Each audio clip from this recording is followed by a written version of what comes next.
श्रीपाद श्रीवल्लभ चरितामृत अध्याय 13वा। श्री गणेशाय नमः। श्रीपादराज शरण प्रपदे। श्री गुरुवे नमः।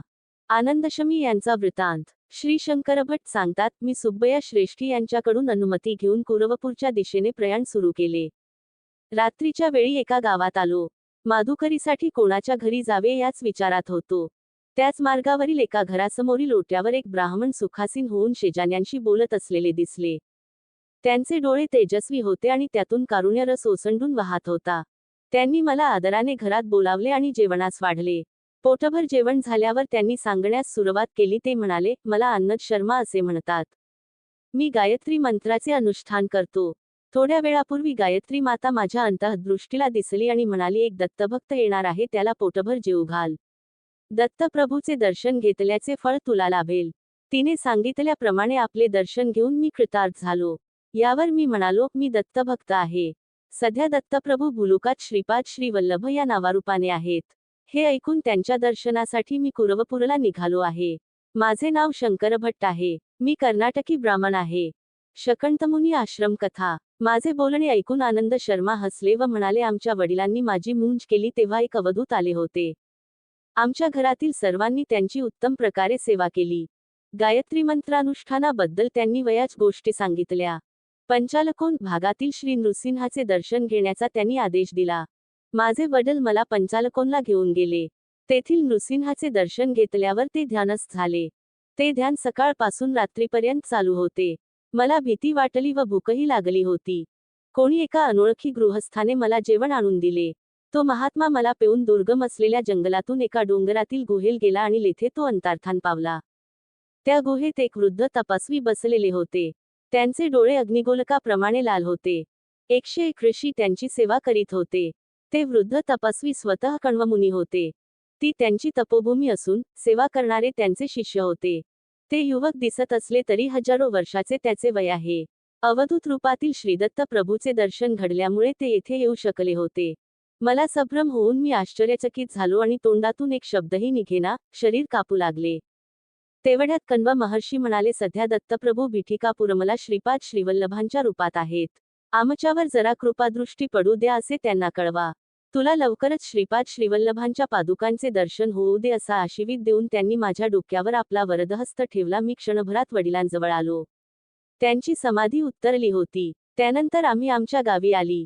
मला कण्वमहर्षीच्या आश्रमात आलेला अनुभव श्रीदत्त प्रभूचा नवा अवतार पिठिकापुरात आहे हे सुद्धा मी माझ्या वडिलांना सांगितले नाही। राजमहेंद्रीजवळील पहुंसाचला पुण्यक्षेत्र। काळ चालला होता। कण्वमहर्षीच्या आशीर्वादाने मला ध्यानात पादुकांचे दर्शन होत असे। एकदा आमच्या घरी कान्ही नातेवाईक आले। त्यांना पुण्यनदीत स्नान करून पुण्यक्षेत्रांचे दर्शन घेण्याची इच्छा होती। त्या नातेवाईकांनी माझ्या वडिलांना त्याच्या बरोबर येण्याचा आग्रह केला। तो त्यांनी मान्य केला व मला सुद्धा यात्रेसाठी बरोबर घेतले। राजमहेंद्री हे गोदावरी नदीच्या तीरावरील एक महापुण्य क्षेत्र आहे। राजमहेंद्रीच्या उत्तर दिशेस असलेल्या डोंगरावर कान्ही ऋषी तपस्या करीत होते, तर कान्ही पूर्व दिशेस असलेल्या पर्वतावर तपश्चर्या करीत होते। राजमहेंद्री पासून थोडे दूर असलेले पहसाचला पुण्यक्षेत्र गोदावरीच्या मध्यावर आहे। महाशिवरात्रीच्या या शुभदिनी काही ऋषी पहसायला या क्षेत्री येत, तर काही ऋषी राजमहेंद्रीतील कोटिलिंग क्षेत्रात वेदांचे स्वस्तिवाचन करीत। हे ऋषी परस्पर मध्यभागामधून पूर्वेकडून येत। पश्चिम, उत्तर आणि दक्षिणेकडून येणारे क्षिगण येदुरुलपल्ली या गावी जमत असत। या येदुरुलपल्ली ग्रामास अगदी जवळ असणाऱ्या मुनिकुडली यामामध्ये विश्राम घेऊन परस्पर चर्चा करीत। माझ्या भाग्याने माझ्या वडिलांबरोबर मी मुनिकुडली ग्रामाचे दर्शन घेऊ शकलो। ही शेवटी श्रीदत्त प्रभूचीच लीला। कलियुगात श्रीदत्तात्रेयांचे प्रथम अवतरण श्रीपाद श्रीवल्लभ।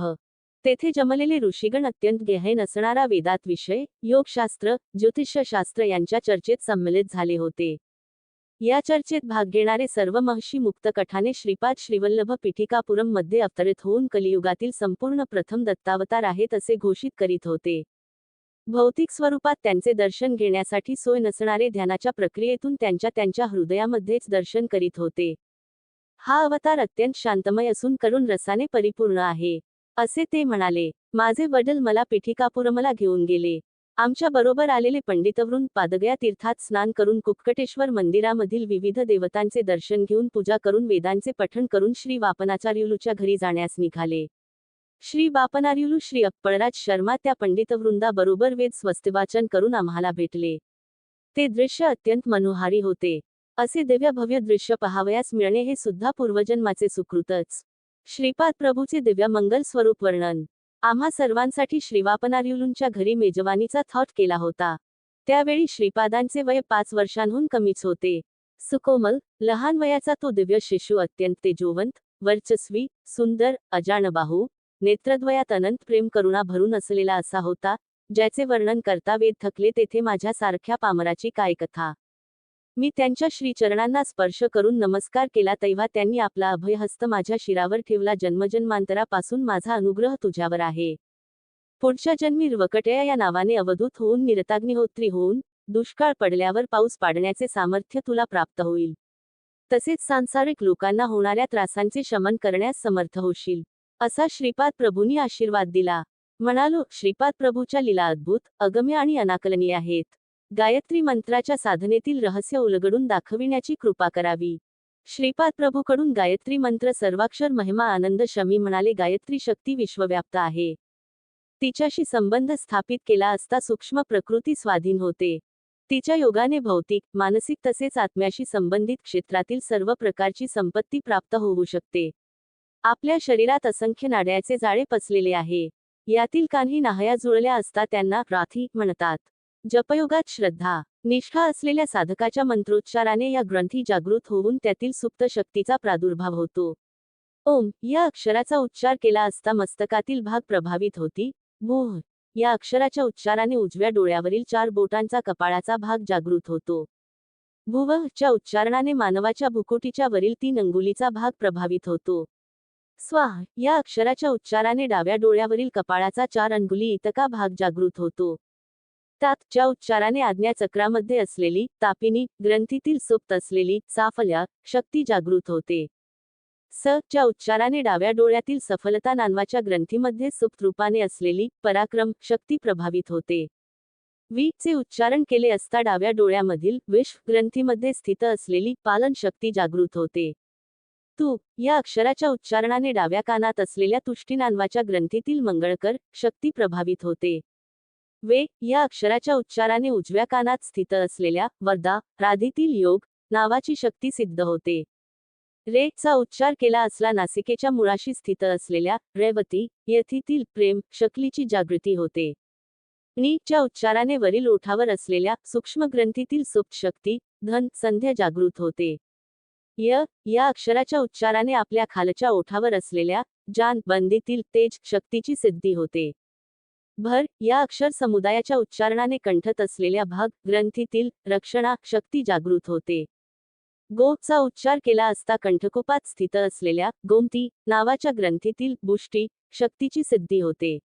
दे च्या उच्चाराने डाव्या छातीच्या वरच्या भागात असलेल्या देविका ग्रंथीतील दमन शक्ती प्रभावित होते. व चा उच्चार उजव्या छातीच्या वरील भागात असलेल्या वराही ग्रंथीतील निष्ठा शक्तीची सिद्धी करतो. स्य याच्या उच्चारणाने मोटाच्या तरील बाजूस ज्या ठिकाणी बरगड्या जुळतात सिंहिणी नावाची ग्रंथी असते. या गंधीतील धारणा शक्ती प्रभावित होते. धी च्या उच्चारणाने यकृतात असलेल्या ध्यान ग्रंथीतील प्राणशक्ती सिद्ध होते.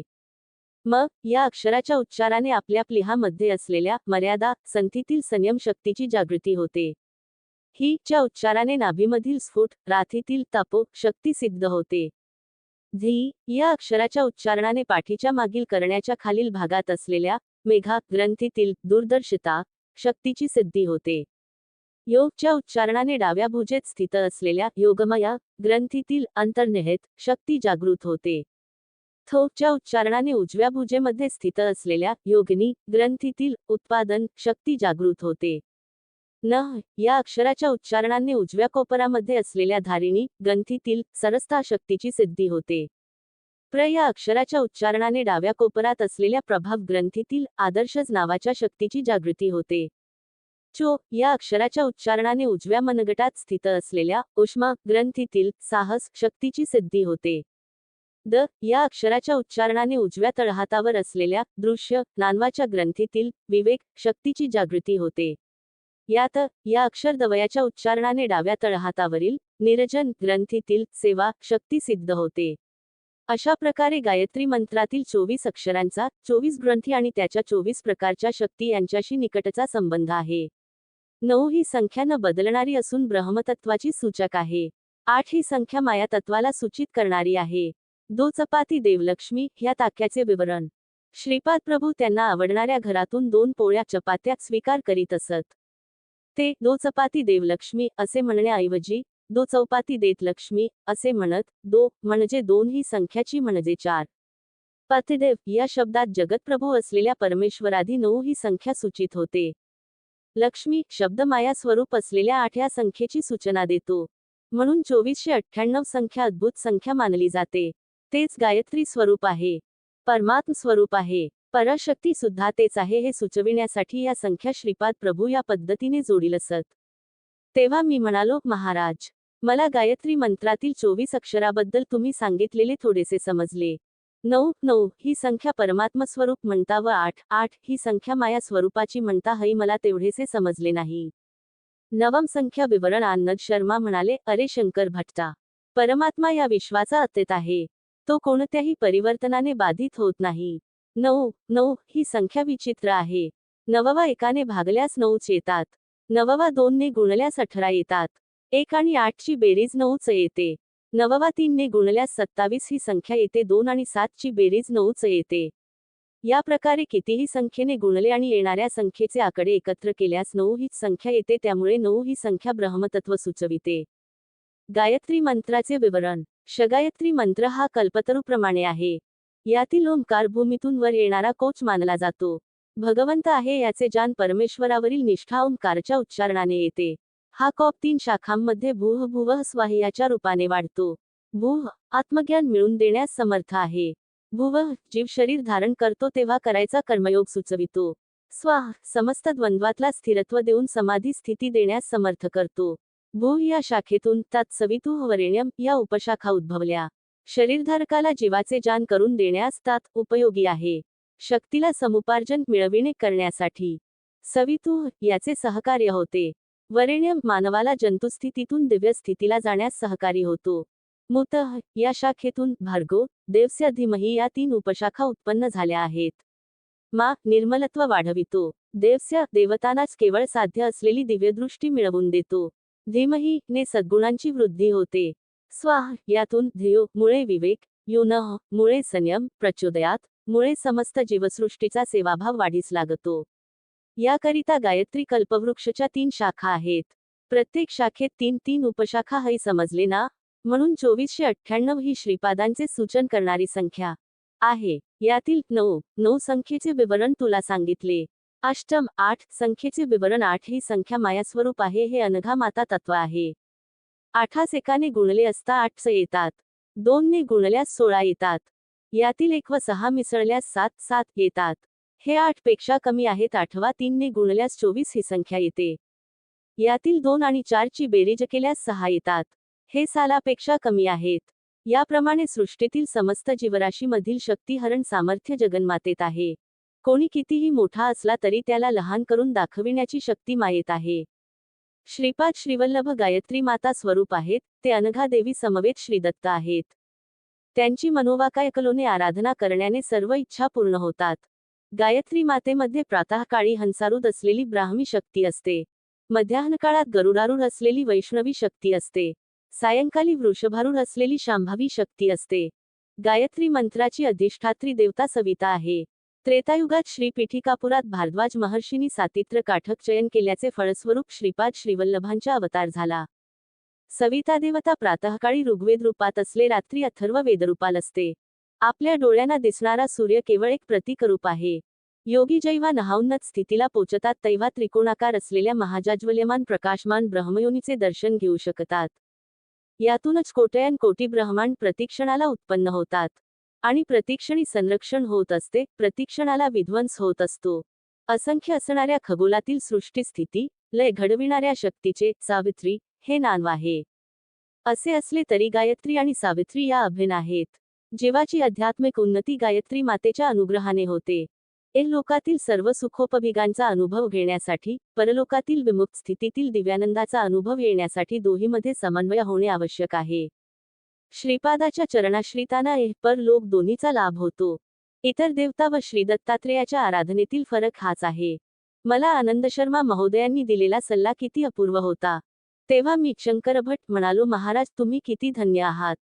श्रीपाद प्रभू जेव्हा नृसिंह सरस्वती अवतार धारण करतील त्यावेळी आपण त्यांचे गुरु होऊन संन्यास दीक्षा प्रदान कराल. त्या जन्मात आपण श्री कृष्ण सरस्वती या नावाने संन्यास धर्माचे आचरण करीत असणार. यावर आनंदशमो म्हणाले, भगवंताचा अवतारच भक्तासाठी असतो. ते मानवरूप धारण करून पृथ्वीवर येऊन आपल्या आदर्श आचार संपन्न जीवनाने सर्व मानवांना शिकवण देतात. ते स्वतः सर्वज्ञ असले तरी सुद्धा गुरूंचा स्वीकार करून समाजाला गुरूच्या आवश्यकतेचे महत्त्व आपल्या कृतीने समजावून देतात. अवतारी पुरुषाचे गुरु होण्याची क्षमता एखाद्यालाच लाभते. अवतारी पुरुष जन्माला यायचे म्हणजे त्या वंशात पूर्वीच्या 80 पिढ्यांनी पुण्य संचय केलेला असतो. तसेच अवतारी पुरुषाचे गुरु होणाऱ्या व्यक्तीचा वंश परम पवित्र पुण्यवान असावा लागतो. बापनाचार्युलू आणि मायणाथर्य याच्या वंशाचे अनेक पिढ्यापासून संबंध होते. मल्हादीच्या घरी मुलगी झाली तर वाजपेय याजुलूच्या घरची सून होणार आणि वाजपेय याजुलूच्या परी मुलगी झाल्यास मल्हादींची सून होणार असे ते गंमतीने म्हणत असत. बापनाऱ्याची मुलगी सकल सौभाग्यवती सुमती वाजपेय याजुलूच्या परी दिली नाही. तिचा विवाह विधिलिखित अगोचर असलेल्या दिव्य घडीकोटा अप्पळराजू शर्मा यांच्या बरोबर झाला. साक्षात दत्तावतार श्रीपाद श्री वल्लभांनी त्यांच्या मातेचा रक्त संबंध असलेल्या वाजपेय याजुलूचा सुद्धा उद्धार केला. माधवाचार्यांना श्रीपाद प्रभूबद्दल अतिवात्सल्य भात होता. हेच पुढे विद्यारण्य महर्षी झाले. त्यांचे शिष्य मलयानंद, त्यांचे शिष्य देवतीर्थ, त्याचे शिष्य यादवेंद्र सरस्वती आणि यादवेंद्र सरस्वतीचे शिष्य श्रीकृष्ण सरस्वती. विद्यारण्य महर्षी आणि कृष्ण सरस्वती यांच्यामध्ये गुरु शिष्यांच्या 3 पिढ्या होतील. श्री विद्यारण्य हेच कृष्ण सरस्वतीच्या रूपाने अवतरित होतील आणि ते श्रीपादांच्या नंतरच्या अवतारातील गुरुपद शोभविणार आहेत. श्रीपाद नित्य सत्य तचन बोलत.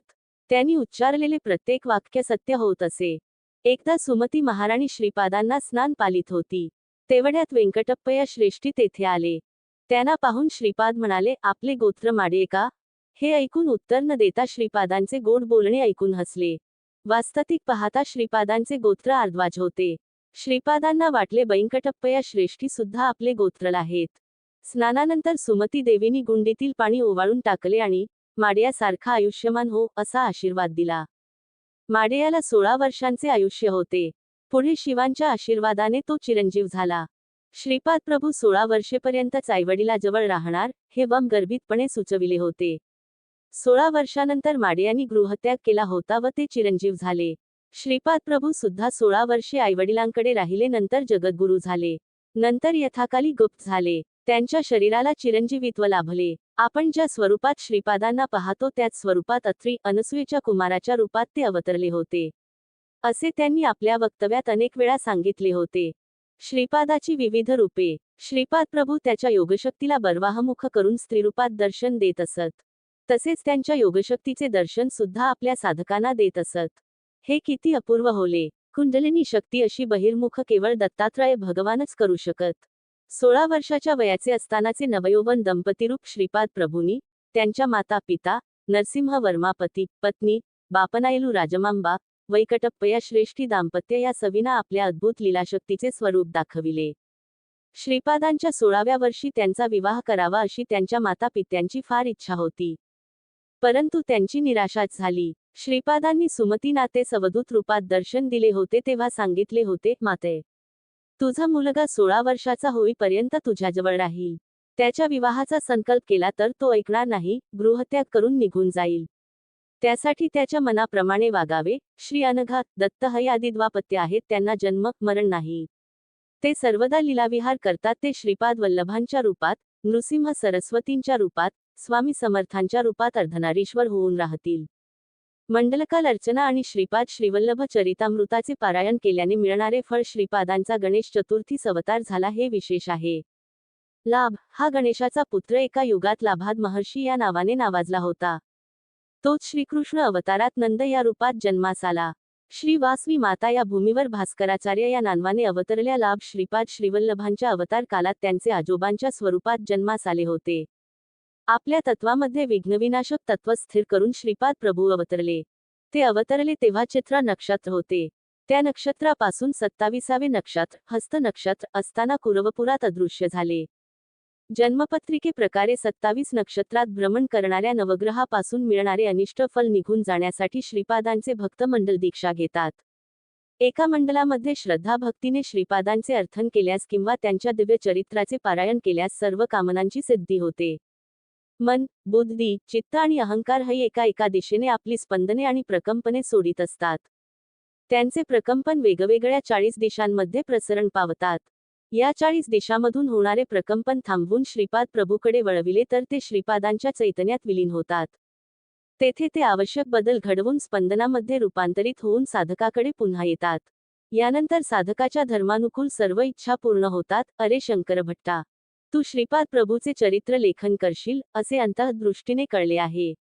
लोकांमध्ये व्यवहारात असलेल्या पारायण ग्रंथात लेखकांची वशावळी केवळ मनात नसताना रचली गेलेली स्तोत्रे वगैरे असतात. तू लिहिलेल्या प्रभुचरित्रामध्ये तुझ्या वंशावळीची आवश्यकता नाही.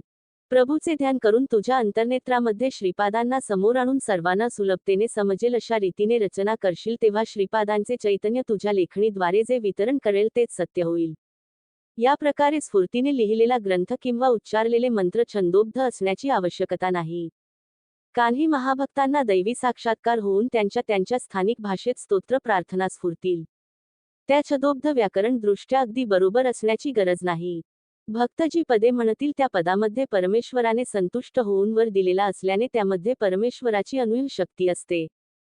त्या पदांमध्ये असलेल्या स्तोत्राचे आपण पठण केल्यास आपले चैतन्य तत्काळ भगवत चैतन्याशी सामिप्य पावले. परमेश्वर अवप्रिय आहे, आद्यप्रिय नाही. भावना म्हणजे शाश्वत शक्ती श्रीपाद प्रभूचे मल्लादी, वैकटप्पया श्रेष्ठी आणि वत्सवाय या 3 कुटुंबांशी अत्यंत सख्य होते. एका सणाच्या निमित्ताने वैकटप्पा श्रेष्ठींनी अप्पळराजू दाम्पत्यास त्यांच्या परी आमंत्रित केले होते. त्या दिवशी श्रेष्ठी बरेच गंभीर दिसत होते. त्याला तसेच कारण होते. पिठिकापुरममधील एका सुप्रसिद्ध ज्योतिषाने श्रेष्ठीच्या मृत्यूची वेळ, दिवस, वार, तिथी सर्व सांगितले होते. त्यांचे ज्योतिष आतापर्यंत कधी खोटे ठरले नव्हते. हेच कारण श्रेष्ठींच्या गंभीरपणाचे होते. त्या ज्योतिषाने अशी प्रतिज्ञा केली होती की त्यांची भविष्यवाणी खोटी झाल्यास तो मुंडन करून गाढवावर बसून गावभर फिरेल. अपमृत्यू टाळण्यासाठी अप्पळराजू शर्मा यांनी कालाग्नी शमनाची पूजा करून त्याचा प्रसाद श्रेष्ठींना आणून दिला. थोड्याच वेळात सुमती महाराणी भरजरी वस्त्रे परिधान करून श्रीपादास घेऊन श्रेष्ठीकडे आली. तेवढ्यात श्रेष्ठीच्या हृदयात असह्य वेदना होऊ लागल्याने ते मोठ्याने आई असे ओरडू लागले. सुमती त्यांच्याकडे धावले गेली. त्या दिव्य मंगल स्वरूपातल्या साध्वीने आपल्या दिव्य श्रीहस्ताने श्रेष्ठीच्या हृदयावर स्पर्श केला. त्याच वेळी श्रीपाद जा असे जोरात ओरडले. श्रेष्ठींच्या परात एक बैल होता. त्याने तडफडून काही क्षणातच आपले प्राण सोडले आणि श्रेष्ठी वाचले. ही बातमी कळताच तो ज्यातिशी धावतच श्रेष्ठींच्या घरी आला. आपली भविष्यवाणी चुकल्याची त्याला खंत वाटली. श्रीपाद त्या ज्योतिषाला म्हणाले, तू ज्योतिषाचा खूप अभ्यास केला आहेस. परंतु सर्व ज्योतींची ज्योती मी असताना श्रेष्ठींना मृत्यूभय कसले. तू शिरोमुंडन करून गाढवावरून फिरायची गरज नाही. तुला पश्चाताप झाला हेच पुरे. तुझे वडील जिवंत असताना त्यांनी श्रेष्ठींकडून कर्ज घेतले होते. ते परत न करता खोटेच गायत्रीची शपथ घेऊन सांगितले की त्यांनी ते परत केले. या पापामुळे त्यांना श्रेष्ठीच्या घरी बैलाचा जन्म घ्यावा लागला. हौन योनीत असलेल्या तुझ्या वडिलांना उत्तम जन्माचा प्रसाद दिला. श्रेष्ठीच्या अपमृत्यूचे कर्मफल बैलाकडे वळविले. तू या बैलाचा दाह संस्कार करून अन्नदान कर. तुझ्या वडिलाचे वाईट कर्मफल नष्ट होऊन उत्तम गती प्राप्त होईल. श्रीपादांच्या सांगण्यानुसार त्या ज्योतिषाने केले. श्रीपाद प्रभू अनेक प्रकारे प्राप्न रक्षण करू शकतात. श्रीपाद योगसंपन्न अवतार आहेत. त्यांना काहीच असाध्य नाही. उच्छ्वास, निश्वासाच्या गतीचे विच्छेदन केल्याने मुक्ती प्राप्त करून घेणे सोपे आहे. क्रियायोगी ज्यांची प्राणशक्ती आजा, विशुद्ध अनाहत, मणिपूर, स्वाधिष्ठान मूलाधार चक्रात फिरून वरून खाली, खालून वर परिभ्रमण करतात. एका क्रियेला लागणारा वेळ 1 वर्षामध्ये साधारण होणाऱ्या आध्यात्मिक विकासा एवढा असतो. रात्र दिवसाच्या 1/3 वेळात 1000 क्रिया झाल्या तर केवळ 3 वर्षात सहजतेने प्रकृतीद्वारा 10 लाख वर्षात होणारा परिणाम दिसून येतो. आनंद शर्माच्या घागल्या गोष्टी ऐकून मला खूप माहिती मिळाली. सकाळचे अहिहन आटोपून श्री आनंद शर्माचा निरोप घेऊन श्रीपाद श्रीवल्लभांच्या दर्शनासाठी कुरवपूरकडे निघालो. अशा रीतीने आनंदशमी यांचा वृत्तांत नावाचा अध्याय 13 समाप्त. हरे नमः हरे नमः. श्रीपाद श्रीवल्लभांचा जय जयकार.